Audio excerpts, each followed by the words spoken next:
Photography. What's that all about?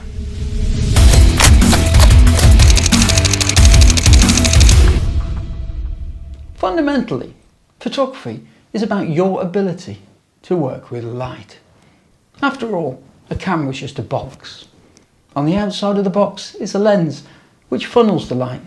On the inside, a surface to record the light. That's all it is. And that's all photography really is. So the best photographers, it stands to reason, are the ones that understand light and the ones that can control it. Most people who are new to the world of photography start in pretty much the same way. Usually by doing landscapes or street photography. Why do most people choose those as a starting point?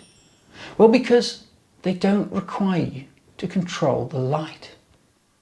You've got to observe the light and you've got to record it, but you don't necessarily have control of it.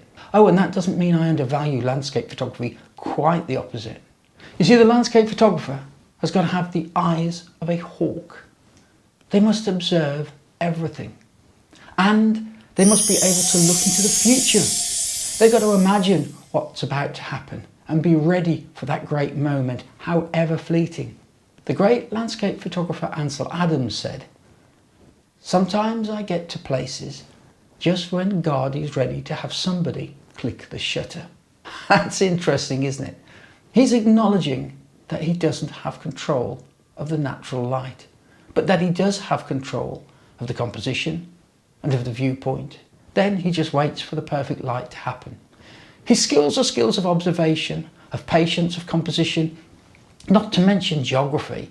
He has to not just find the places, but he has to get there too. This is my car.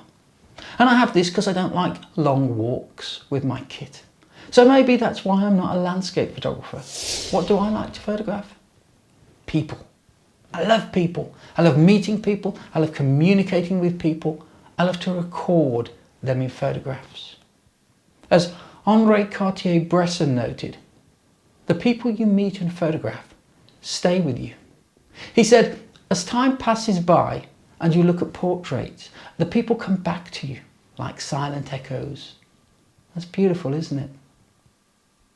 And so, unlike landscape photography, I get full control of the light.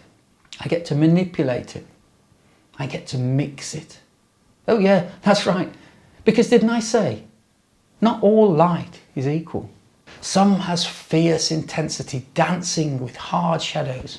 Some has a soft subtlety, like a whisper, daring to tease you to know where it begins and where it ends.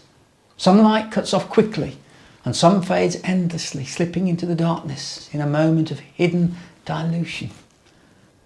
Some light is warm and welcoming, some cold and disturbing. Some is neutral and inspirational. There's natural light, there's ambient light, and then there is manufactured light, and that's where we photographers come in. From tungsten to flash to fluorescent to fire, and everyone has a particular colour, a particular look. So photography is light. Make friends with it. There'll be times that you argue, yes, that you can't find common ground. But the more you work at your friendship, the better it will become. And soon enough, you'll pick up your camera and welcome your old friend light. And that's when you'll know that you're getting somewhere.